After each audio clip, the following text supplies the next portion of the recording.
Today's going to be a bit of a mukbang episode. I got sushi. I'm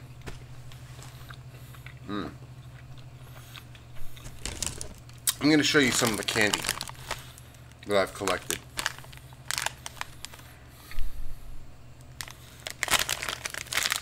These are groovy bananas. Like little banana flavored dongles. Don't know what else to call them. This is what's called an umaibo.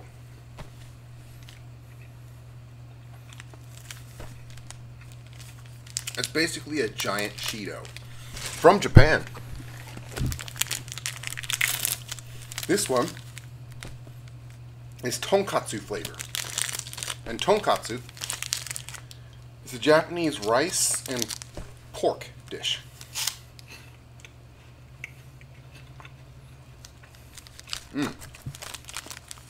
Funnily enough, each one of these sticks only has 35 calories.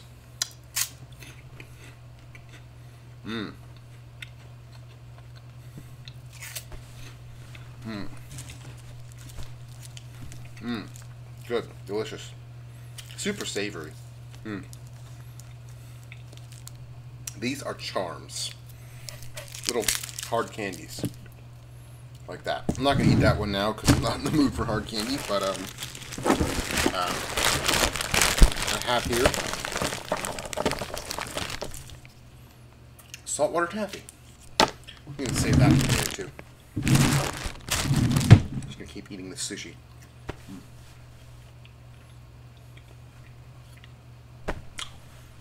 It's good stuff. A little expensive, but good stuff. 8 rolls like this cost $5 at the supermarket. They're a little bit frozen when you get them, but definitely worth it.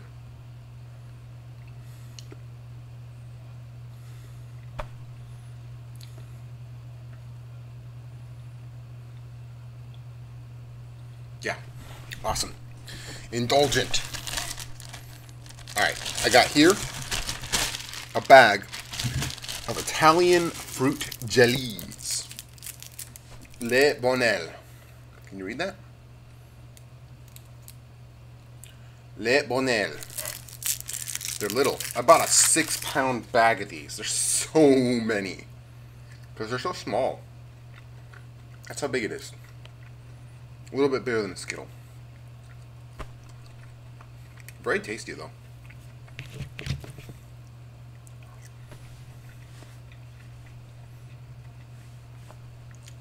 Wonderful. Just a second.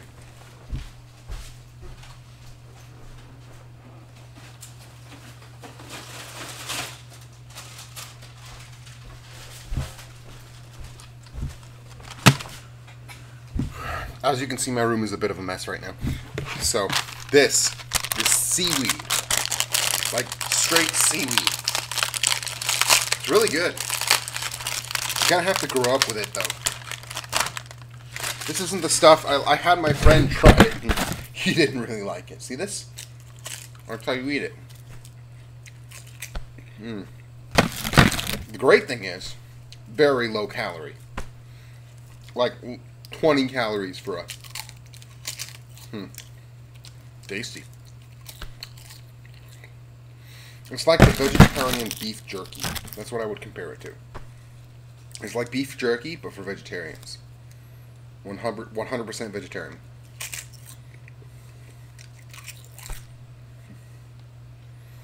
And yes, this is seaweed.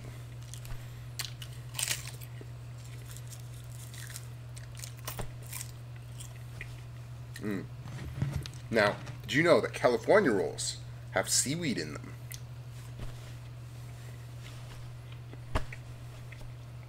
Seriously, they do.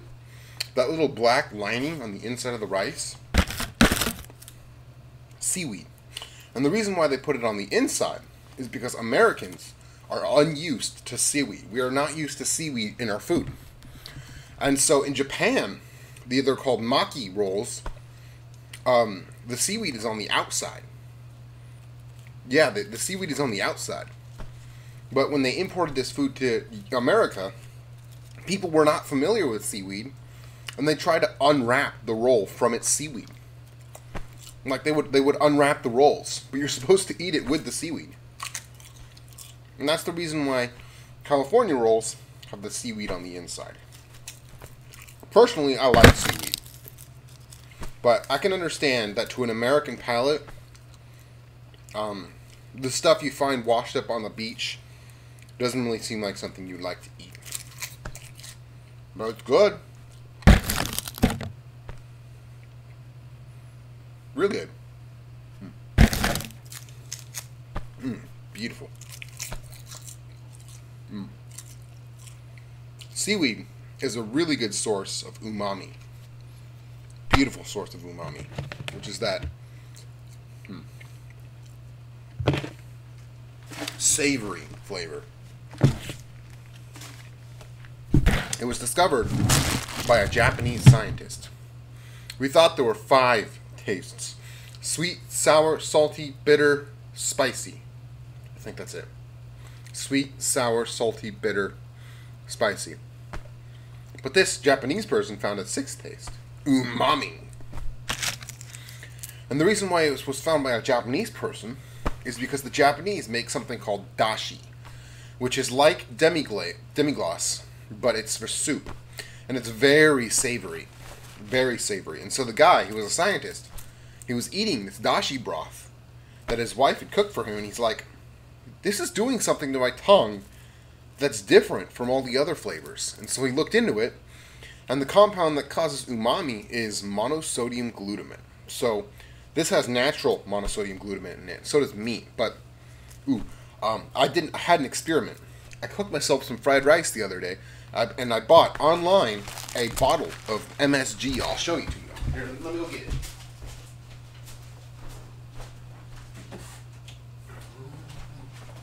See this? This, my boys, is pure MSG. Oh yeah, this is the stuff of legend. This makes everything taste twice as good.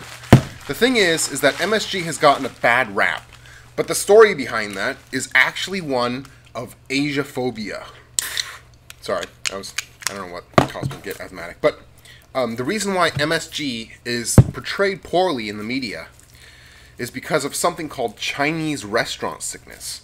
So in a medical tabloid back in the 60s or 50s, some supposed doctors wrote to the tabloid about after eating Chinese food feeling sick after eating Chinese food. And they attributed it to the MSG, because MSG plays a big role in Chinese cooking, or at least Americanized Chinese cooking. And so people hated MSG, or they hated on it because it was Chinese. It was ethnically, it was associated with Chinese, and I'm half Chinese, so I can empathize with that. But the thing is that MSG is neither totally good or totally bad. In small amounts, it's harmless. It doesn't do anything. It passes right through your system, I think. But eating a lot of it will cause problems, just like eating a lot of anything will. MSG, dude, this is pure itemized flavor. Like, when you taste it, straight up, it doesn't taste like anything. It tastes like a little bit of, like a mild salt. But, that's again, do not eat. So, I'm probably going to unbox this MRE. As soon as I can figure out how to get the camera angle right, look from down, I'm going to be looking at the MRE and opening it. And also, I'm full. I already ate a lot. Like, I just ate that thing of sushi. And I'm watching my calories, calorie counting. So, I'm going to eat this probably Saturday. This is probably going to be Saturday's video. Unboxing it. It's Menu 9 beef stew. As you can see, I already opened the bag, but the internal seal is still sealed. Now, MREs, military MREs, are packaged by three companies: Ameriqual, Sobaco, and what was the other one? I don't know. There's 3 of them. This one is Ameriqual, and I did some sleuthing, actually. I looked at the companies that were mentioned on the MRE, and I actually went and found them on Google Maps, and it was pretty cool. It was a fun experience. Apparently, Ameriqual Foods is a bad place to work according to Jobs.com, or a job site. Apparently, some of the former workers say that it was a very bad environment, and that the only reason why they're still afloat is because they get grants for hiring felons. So every time you eat in a military MRE, maybe a felon made it. Although I support the reintegration of felons into society. So I really think that having a felony shouldn't prevent you from having a fruitful life. I do agree that a felon should never be given a high sensitivity job. Lawyer, doctor, teacher. But I do think that felons should get a chance. Well, maybe depending on what kind of... I think, I don't know, it's a complicated topic. I don't really have an opinion on one way or the other. I mean, I think people should get a second chance, but at the same time, I think that once you've offended once, you just go to jail. Jail doesn't really do anything to prevent second offenses, so... This is the Charms. I don't want to eat it right now. My tooth cracked, by the way. This is a 100 grand. These are wonderful. Little packets like this. I can only eat like 1 or 2 of these a day to stay within my calorie count. But these are very good. It's my favorite candy bar right now, 100 grand.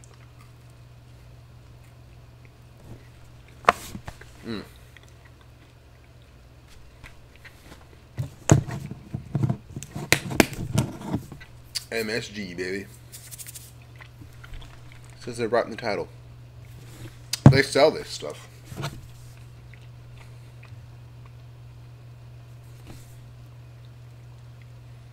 Gel Spice Co.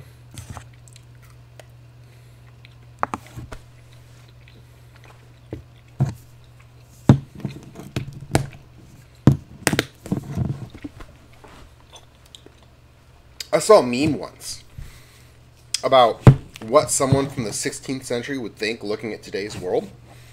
And on one side it had a picture of a laptop and a phone, and it said what you think they'd be impressed by. And then on the other side it has a grocery store full of spices. This is what they'd really be impressed by.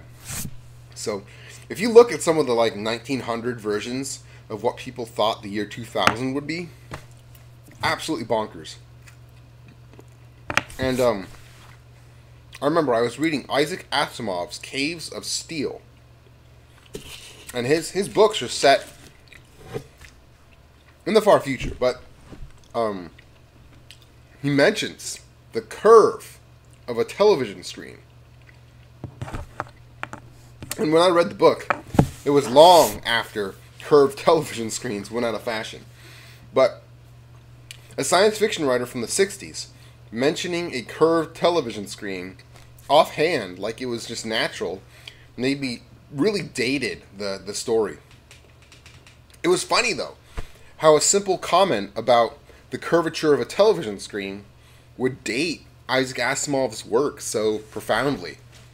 I have read the entire Caves of Steel series, so I doubt many people have done that. You know what? I really doubt that more people other than like absolute nerds have read through the entire Foundation trilogy. It's a trilogy.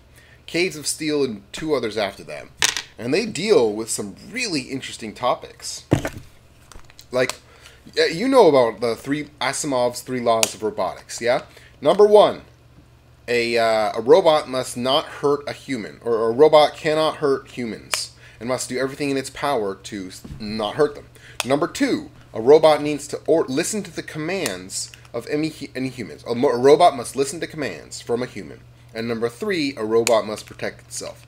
And they are in order of priority. Number 1, don't hurt humans. Number 2, obey humans. Number 3, keep yourself alive. And I found that kind of funny, because in reality, AI is going to be very much more eldritch than a positronic brain is what it was called. Oh, in the Asimov universe, the Foundation trilogy, robots run off of something called a positronic brain. This guy wrote this series in the 60s, so his the whole society's understanding of computing as a science was not that advanced. I mean, they hadn't even invented the personal computer yet. In fact, they hadn't even invented Pong yet. So these guys didn't know anything about what AI really would look like neural networks today. But you know what? Talking about neural networks in a story today may date you 50 years down the line. That's the thing. You can't avoid being dated when you talk about technology. Oh, and I have an interesting little rule of thumb when you're writing, is that technology that is pervasive in your timeline, that you mention offhand, the more offhand you mention technology and integrate it into the stories you tell, the more prevalent the technology is. So in the year 2000, you wouldn't mention a smartphone. What you would do, if you came up with the concept of a smartphone in the year 2000, you would go through gymnastics to try and explain it to the audience. You'd say, oh, it's a cell phone, but it looks like a PDA, but it also accesses the internet. And you'd have to spend several paragraphs outlining what a cell phone is, or what a smartphone is. But writing a story in 2021, you could say he took out his Samsung, or he took out his iPhone, or he took out his Google Pixel, and that's it. That's all you need to say. And I think that's pretty amazing. I think that that's pretty cool. You know, smartphones are so integrated into our society that we don't even need to mention, they can become fundamental plot points that aren't even plot points. They're part of the fundamental structure of the story. The same with the internet. If you write a story today that does not include the internet in some way, you're doing it wrong, because the internet is so pervasive. You can't live modern life without using the internet. So, yeah. This video is sponsored by my book, The Lesser One, on Amazon, for sale right now. Read it and give me a 5-star review. Yeah, this is a sponsorship segment.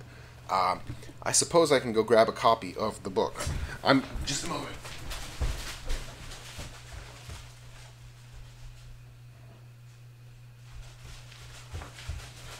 Haha, I'm back. I'm too lazy to actually cut that off. I think it adds to the tone. Anyways, this is the book, The Lesser One by Zeppy Chang. This is my book. You can find it on Amazon. Just look it up on Amazon. That's the only book with this title. Yeah, look at that awesome cover. The main character looks kind of like me, doesn't it? His name's Marcus. Alright.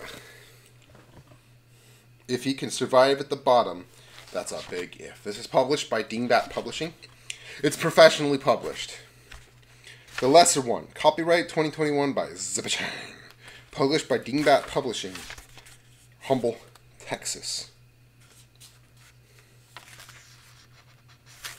Woo! Look at that little thing. Look, you see that? That's cool. That's the mark of a professional publisher. Yep, this video is brought to you by The Lesser One.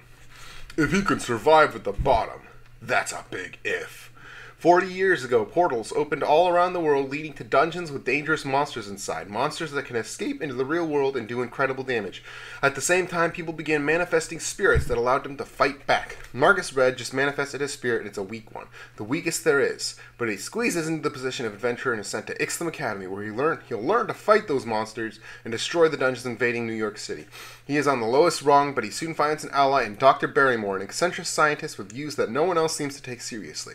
Together, the two of them work on a project that will change everything Marcus is, but will surviving at the bottom give him the power and courage he'll need to make it to the top?